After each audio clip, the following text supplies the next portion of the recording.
how a niche game was born.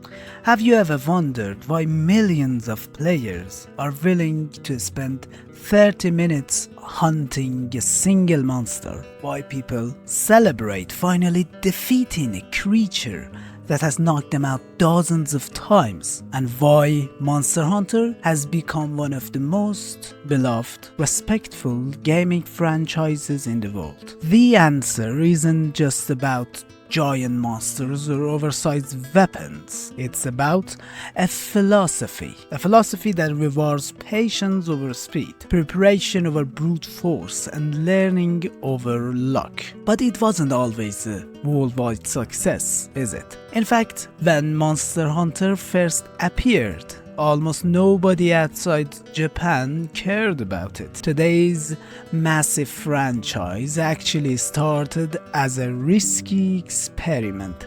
To understand why Monster Hunter became so special, we have to go all the way back to 2004. The original Monster Hunter was released exclusively for PlayStation 2. At the time, Capcom was already famous for franchises like Resident Evil, Devil May Cry, and Mega Man. Those games were fast, action-packed, and easy to understand. Monster Hunter was the exact opposite. Instead of rushing through levels, players were dropped into a living ecosystem where every hunt required planning. Before leaving the village, you had to prepare your equipment, sharpen your weapon, pack healing items, cook food, and make sure you had enough supplies. If you forgot something, you had to deal with the consequences. There were no flashy tutorials telling you exactly what to do. The game expected you to learn by failing. And you failed a lot. Combat was unlike anything people had experienced before. Every weapon felt heavy. Every swing mattered. You couldn't cancel animations whenever you wanted. If you committed to a powerful attack, you had to live with that decision. This made every fight feel deliberate. Monster Hunter wasn't about button mashing. It was about reading your opponent, watching its movements, learning its habits, finding the perfect moment to strike. That design philosophy still defines this series today. But perhaps most revolutionary idea wasn't the combat. It was the monsters themselves. Most action games treated enemies like obstacles. Monster Hunter treated them like animals. Rathalos wasn't just waiting for player. It hunted, it slept, it searched for food, it defended its territory. Sometimes monsters even fought each other, long before monster versus monster battles became common in modern games. The world felt alive, not because of cutting-edge graphics, but because everything behaved naturally. However, despite all these innovative ideas, the first game wasn't a massive success worldwide. Western audiences found it confusing. The controls felt awkward. The difficulty was brutal. And the online features, which were one of the game's biggest selling points, weren't nearly as popular outside Japan. But something interesting happened. In Japan, players absolutely love it, especially because hunting monsters with friends created unforgettable memories. Instead of competing against each other, players worked together. One hunter distracted the monster, another placed traps, someone else healed the team. Success depended on cooperation. This social experience became the heart of Monster Hunter. Capcom realized they had created something unique, not a blockbuster, but a franchise with enormous potential. Instead of giving up, they decided to improve it. That led to Monster Hunter G, an expanded version with more monsters, tougher quests, and additional content. It wasn't a complete reinvention, it was refinement. a pattern Capcom would follow for many years. Every new Monster Hunter would polish the formula instead of replacing it. Then came the game that truly changed everything for Japan, Monster Hunter Freedom. Released for PlayStation Portable or PSP, it allowed players to hunt together almost anywhere. This perfectly matched Japan's portable gaming culture. Students hunted after school. Office workers played during lunch breaks. Friends gathered in cafes with their PSPs, connected through local multiplayer. Monster Hunter became more than just a game. It became a social phenomenon. Entire communities formed around hunting together. People exchanged strategies, helped newcomers, and celebrated difficult victories. The franchise was growing rapidly, even though much of the Western world still barely noticed it. Then came Monster Hunter Freedom 2, and later Monster Hunter Freedom Unite. For many long-time fans, Freedom Unite remains one of the greatest entries in the entire franchise. It featured hundreds of hours of content, dozens of monsters, and enormous collections of weapons and armors, and enough challenging quests to keep players busy for months or even years. It wasn't unusual for players to spend more than 1,000 hours in the game, not because they had to, but because every hunt told a different story. Freedom Unite also introduced many players to legendary monsters that would become icons of the series. Creatures like Tigrex, Nargacuga, Rajang, and Akantor. Each monster had its own personality, its own attack patterns, its own strengths and weaknesses. You couldn't simply overpower them. You had to study them. The hunt itself became a puzzle, and solving that puzzle was incredibly satisfying. By the end of the PSP era, Monster Hunter had become one of Capcom's biggest successes in Japan. Millions of copies have been sold. The community was stronger than ever, but one major problem remained. Outside Japan, Monster Hunter was still considered a niche franchise. Capcom knew they had something extraordinary. The challenge was convincing the rest of the world, and how it comes from a Japanese phenomena to a global ambition. By the late 2000s, Monster Hunter had become a cultural phenomenon in Japan. Millions of players carried their PSPs everywhere. The franchise was selling incredibly well, but Capcom had a problem. Outside of Japan, Monster Hunter was still struggling. Many Western players admired the concept but found the games difficult to approach. The controls felt unusual, the pacing was slow, and the series lacked the accessibility that many action games offered. Capcom knew the formula was special. They just needed to make it appeal to a wider audience without losing its identity. That opportunity arrived in 2009. Monster Hunter 3. Monster Hunter 3 was released for the Nintendo Wii. It wasn't simply another sequel, it was the franchise's first major evolution. Visually, the game was a huge leap forward.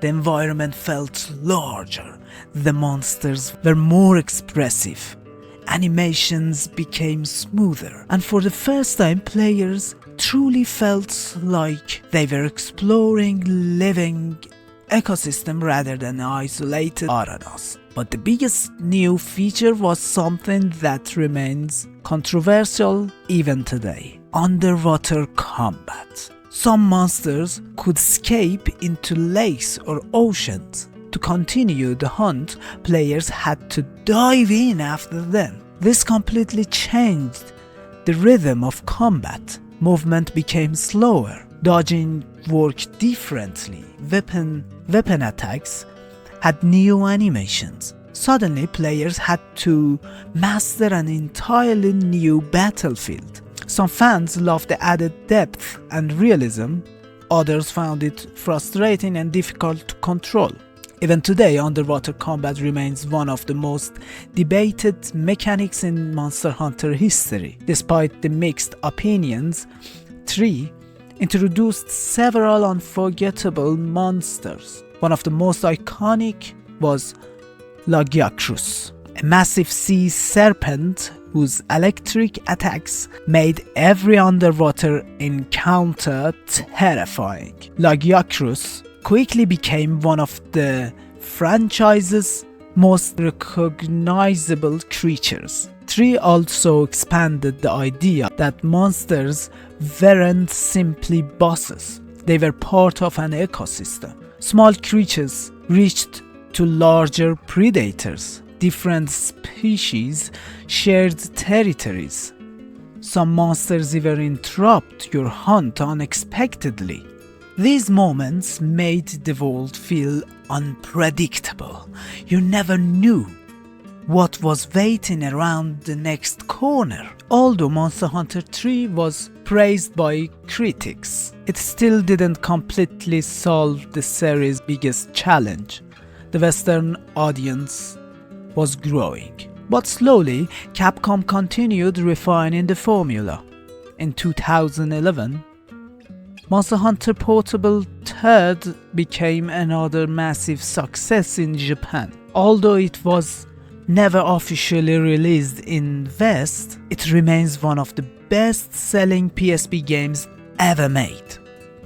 Its Japanese-inspired villages, beautiful music and polished gameplay made it a fan favorite. Then came another huge step forward, Monster Hunter 4. Released first on the Nintendo 3DS in Japan, before arriving internationally as Monster Hunter 4 Ultimate. This game transformed movement in ways players had never seen before. Previous Monster Hunter games kept combat mostly on flat ground.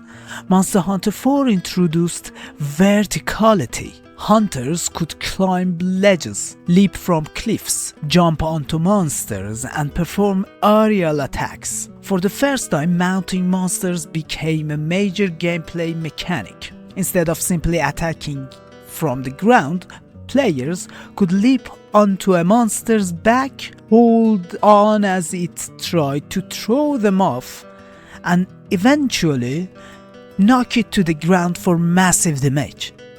It added an entirely new layer of strategy.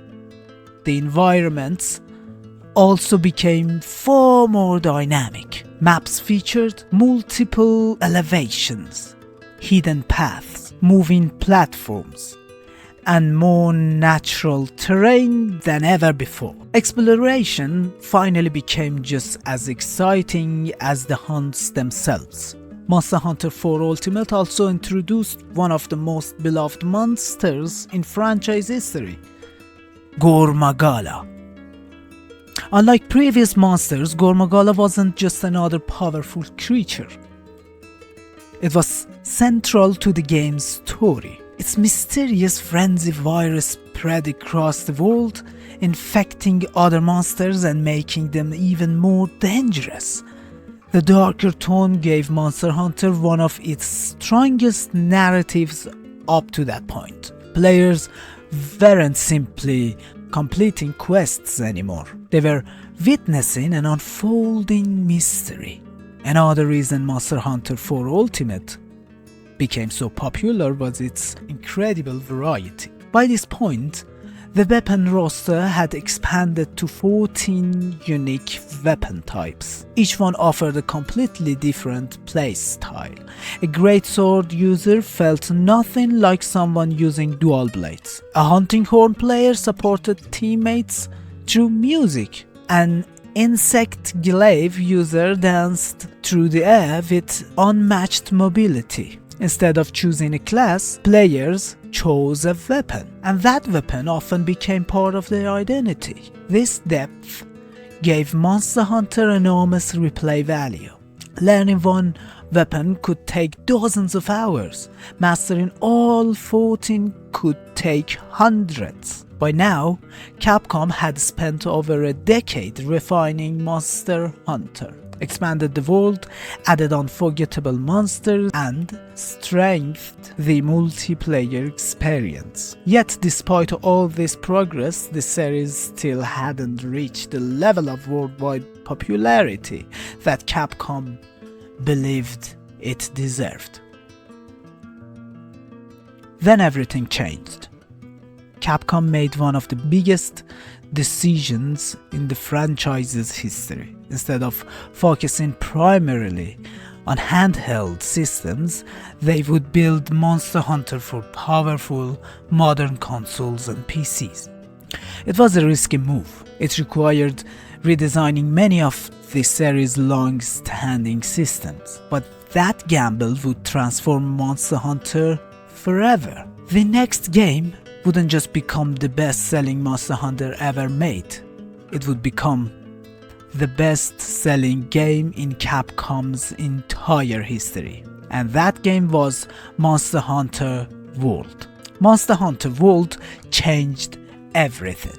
When Capcom revealed Monster Hunter World at E3 2017, longtime fans were excited. But many people who had never touched the series looked at it and thought, "This is Monster Hunter."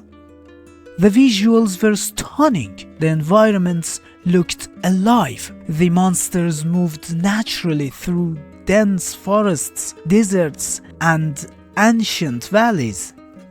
It looked nothing like the Monster Hunter most people outside Japan remembered. Released in 2018 for PlayStation 4 and Xbox One, and later for PC, Monster Hunter World wasn't just another sequel. It was a complete reimagining of how Monster Hunter should feel on modern hardware. For years, the series had been limited by handheld consoles. Maps were divided into separate zones. Crossing from one area to another meant watching a loading screen. World removed those barriers completely. For the first time, every hunting ground became one seamless environment. You could chase a monster across an entire map without interruption. The world finally felt truly connected. Capcom also redesigned the way players tracked monsters. Older games required paintballs to keep monsters visible. If the effect wore off, monster could disappear somewhere in the map. World replaced this system with scout flies. These glowing insects followed footprints, broken branches, feathers, claw marks, and other signs left behind by monsters. Instead of simply knowing where your target was, you investigated its trail like a real hunter. This small change made every hunt feel far more immersive. The environments themselves became part of the gameplay. Vines could trap monsters. Falling rocks could deal massive damage. Poisonous plants became useful weapons. Even small creatures living in the environment could influence a fight. Nothing felt placed randomly. Everything served a purpose. Monster AI also became more believable than ever. Instead of standing around waiting for players, monsters hunted smaller animals, slept when exhausted, searched for food, defended their nests, and sometimes ignored the hunter completely. They felt less like video game bosses and more like wild animals trying to survive. Then there were turf wars. For the first time, powerful monsters would fight each other in spectacular cinematic battles. Watching an Anjanath clash with a Rathalos wasn't just visually immersive. It also created unexpected opportunities during the hunts. Players could use these monster rivalries to their advantage. Combat also received major improvements. Weapons became smoother without losing their weight. Animations flowed naturally. Movement felt more responsive, yet every attack still required careful commitment. Monster Hunter had become more accessible without sacrificing its depth. Perhaps the smartest decision Capcom made was improving quality of life features. Gathering materials became faster. Crafting was easier to understand. Menus were cleaner. Online multiplayer worked far better than previous entries. Players could join hunts more quickly using the new SOS flare system. If a hunt became too difficult, you could fire an SOS signal, allowing hunters from around the world to join your quest within minutes. This simple feature made multiplayer more accessible than ever before. Monster Hunter World also introduced millions of completely new players to the series. Many of them had never experienced Monster Hunter before, yet they quickly became addicted to its satisfying gameplay loop. Hunt a monster, craft stronger equipment, challenge even stronger monsters, repeat. It sounds simple, but every hunt felt meaningful because every victory was earned. The game launched to universal praise. Critics loved it, players loved it, and sales exploded. Within just a few years, Monster Hunter World sold more copies than every previous Monster Hunter game had ever dreamed of. It eventually surpassed 20 million copies sold, becoming Capcom's best-selling game of all time. For a franchise that had once struggled outside Japan, this achievement was almost unbelievable. Then came Iceborne. Released in 2019, the massive expansion was far more than downloadable content. It felt like an entirely new game. Iceborne introduced the frozen Hoarfrost Reach, one of the largest regions ever created for Monster Hunter. It added new monster, new armor, new weapons, master rank difficulty, and one of the most requested monsters in franchise's history. Tigrex returned, Nargacuca returned, Brashidius returned. Fans were thrilled to see so many classic monsters brought into the modern engine. The expansion also introduced Velkhana, an elegant elder dragon capable of controlling ice with incredible precision. Velkhana quickly became one of the defining monsters of the 5th generation. Iceborne pushed experienced hunters to their limits. Monsters became faster, smarter, and significantly more aggressive. Even veteran players found themselves caught in again. But that's exactly what made Monster Hunter satisfying. Failure wasn't punishment, it was part of the learning process. Every defeat taught players something new. Every successful hunt felt deserved. Monster Hunter had finally achieved what Capcom had wanted for nearly 15 years. It wasn't just popular in Japan anymore. It had become one of the biggest action RPG franchises in the entire world. But Capcom wasn't finished. While World focused on realism and immersive ecosystems, the next game would take the series a completely different direction. It would be faster, more mobile, and more action-packed than any Monster Hunter before it. That game was Monster Hunter Rise. After the incredible success of Monster Hunter World, Capcom faced a difficult challenge. How do you follow the most successful game in your company's history? Many fans expected Monster Hunter World 2. Instead, Capcom surprised everyone. In 2021, Monster Hunter Rise launched exclusively for Nintendo Switch. At first, some players were disappointed. Compared to the powerful PlayStation 4, Xbox One and modern gaming PCs, the Switch had much weaker hardware. Many wondered if Rise would feel like a step backward, but Capcom had a different vision.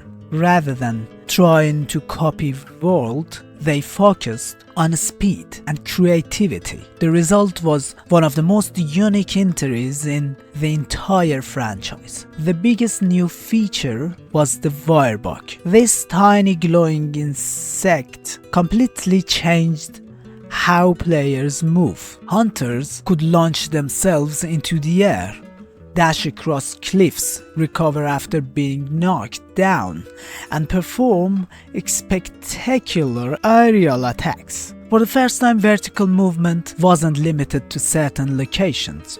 The entire map became your playground. Exploration became faster than ever. Hidden areas were easier to reach, and combat became more dynamic.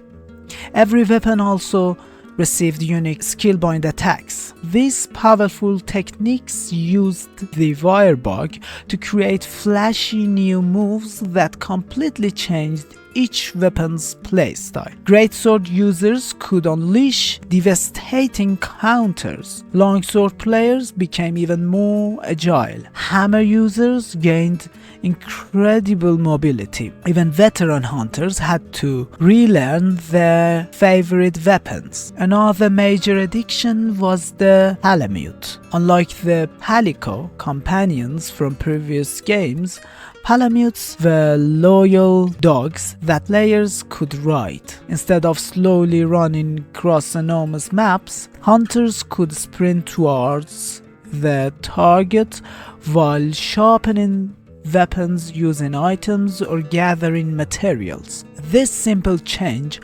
dramatically improved the pacing of every hunt. Rise also introduced a beautiful new setting inspired by traditional Japanese culture. Kamura Village featured wooden architecture, peaceful music, colorful festivals, and characters inspired by Japanese folklore. Even many of the new monsters reflected this theme. One of the most memorable was Magnamalo. Covered in purple flames and fueled by an eerie supernatural appearance, Magnamalo quickly became the face of Monster Hunter Rise. Another important feature was the rampage. Instead of hunting a single monster, players defended Kamura Village against massive waves of attacking monsters. Using mounted weapons, traps, barricades, and teamwork, hunters fought to stop entire monster armies from destroying the village. Although opinions on the rampage mode were mixed, it showed Capcom's willingness to experiment with new ideas. Then in 2022, Capcom released the massive Sunbreak expansion. Many fans consider Sunbreak one of the expansions the franchise has ever received. It expanded almost every aspect of Rise. New regions, new monsters, new armor, new skills, and far more challenging master rank quests. One of the expansion's biggest highlights was Malzeno, an elegant elder dragon inspired by vampires. Malzeno quickly became one of the most iconic monsters in the modern Monster Hunter. Its fast attacks, graceful movements, and unique connection to the mysterious Koryo creatures made every battle unforgettable. Sunbreak also introduced followers. For the first time, players could take story characters with them on certain hunts. These companions weren't just cosmetic. They actively fought alongside the player, healed teammates, placed traps, and supported the hunt in meaningful ways. This feature made solo play much more enjoyable for many players.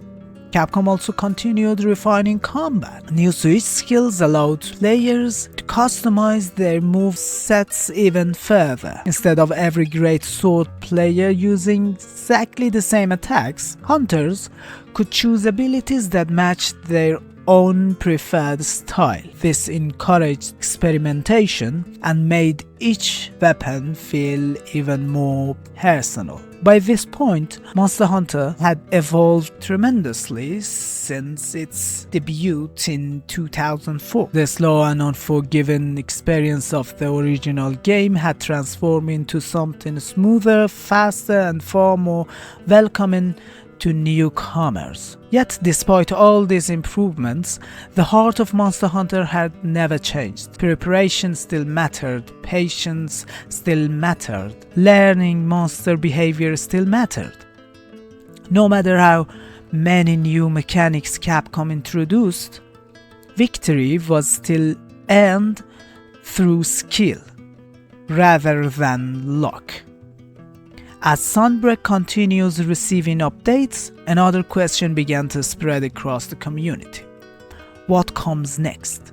Would Capcom build directly on the success of Vault? Would they continue Rise's fast-paced style? Or they create something entirely new? Fans didn't have to wait forever for the answer. A brand new generation of Monster Hunter was already on the horizon, and it promised to push the franchise even further than ever before. Monster Hunter Wilds and the Legacy of the Hunt. After the success of both World and Rise, one thing became clear. Monster Hunter was no longer a niche Japanese franchise. It had become one of the biggest names in the gaming industry. Millions of new players had discovered the series. Veteran hunters continued returning with every new update, been working toward for nearly 2 decades. Then came the next major step, Monster Hunter Wilds. From very first trailer, it was obvious that this wasn't simply another sequel. Capcom wanted to create the most immersive Monster Hunter ever made.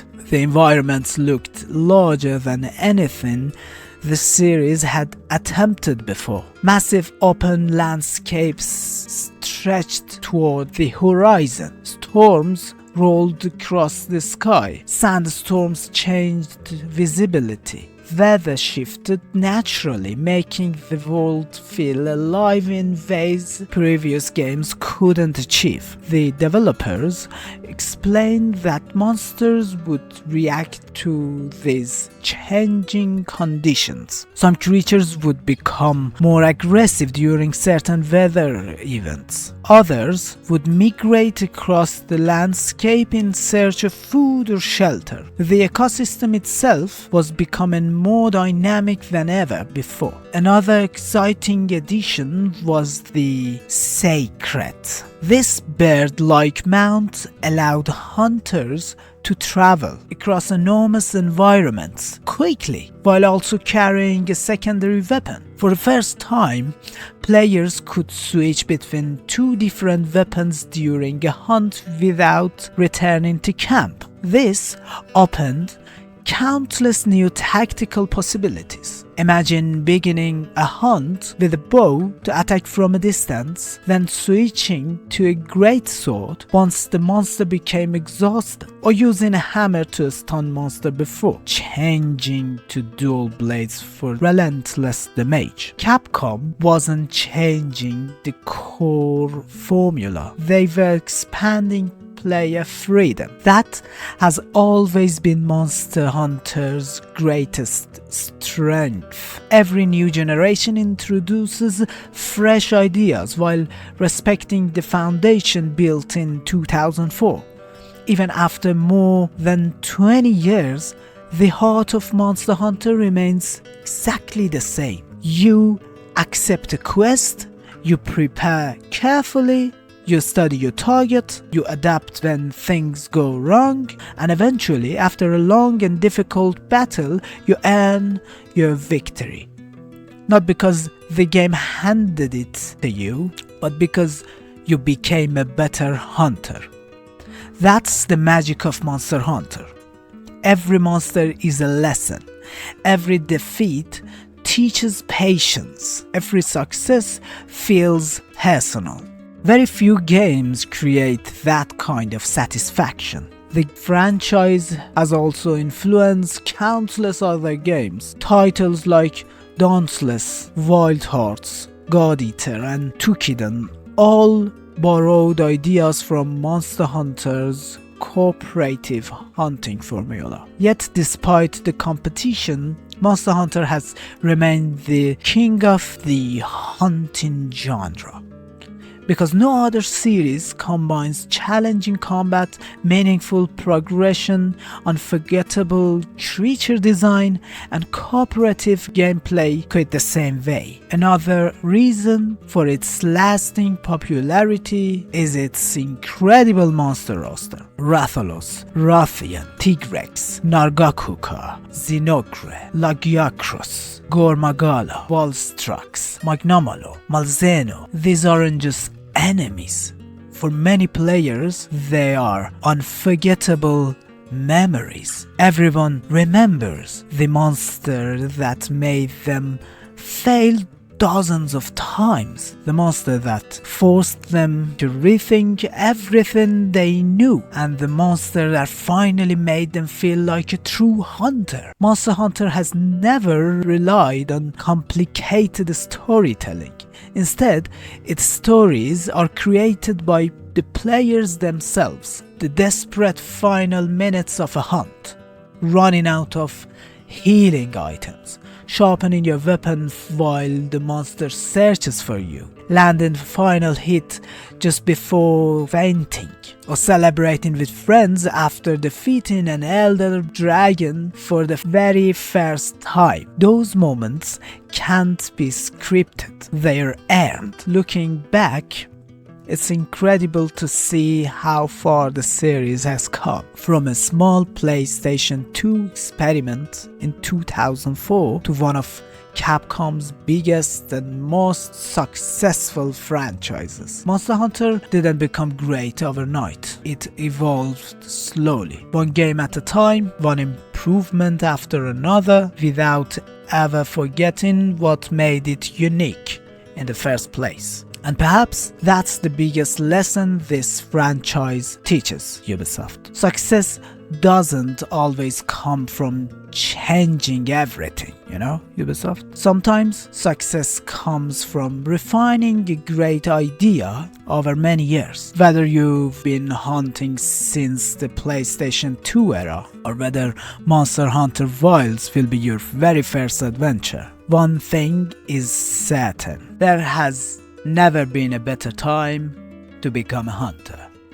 Because somewhere out there, a monster is waiting, and your next hunt is about to begin. Thank you for watching. If you enjoyed this journey through the history of the Monster Hunter, don't forget to leave a like and subscribe for more deep dives into the history of gaming, forgotten classics, and the stories behind your favorite games.